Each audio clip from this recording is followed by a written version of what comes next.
Takže čaute ľudia u našho ďalšieho videjka a som tu v mojom počítači, áno, s týmto krásnym pozadím, ktoré kreslil môj brat Ala Picasso. Potom som sa s Kicári po hodinu hľadal, keď som našiel toolbox, áno, kreslil to môj brat ešte. Dobre, prečo som na mojej ploche? Nie, není vyhlásenie súťaže. Ide o to, ako ste si všimli, YouTube zmenil vlastne YouTube. A mne sa to nepáčilo.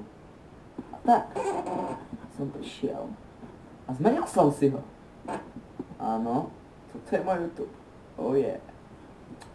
Tuc, OK. Takže, v tomto videjku, ako vám už možno došlo, aj z napisu, je to tutoriál. Ďalší tutoriál do série tutoriálov. Dlho žiadny tutoriál nebol, pretože som nemal inšpiráciu. A tak som teraz, keď už prišiel ten nový YouTube a možno ani vám sa to nepáči, tak som si povedal, že to nastavíme. Takže, čo na to potrebujeme? Potrebujeme na to funkčný počítač, nový YouTube a vlastne nejaký ten prehliadač. Dobre. Tu na to už mám nastavené, takže čo vám poviem? To vám poviem. V ďalšom videjku vám ukážem, ako to vrátiť späť, keď vás to prestane baviť vlastne. Istým spôsobom vymažete cookies a keď vymažete cookies, vymaže sa vám ten svet ako keby a máte nový YouTube naspäť. Takže tento YouTube môžeme minimalizujeme. Dobre, takže čo všetko potrebujeme? Potrebujeme, vlastne toto budete mať v popise a vlastne iba toto si skopírujeme. Ctrl C, otvoriť.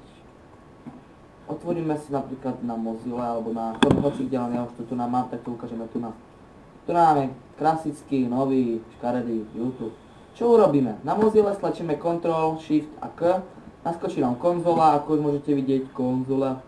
Vložíme to tu, dáme Enter a refreshneme.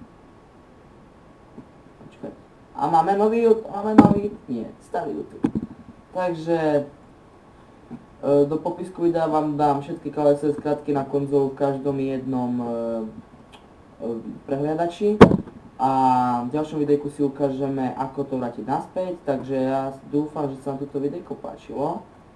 A nezabudnite dať odber, ktorý je na starom YouTube hore a na novom YouTube dole. Takže to tak pekne kliknite a ja vám ďakujem za pozornosť, majte sa a čaute.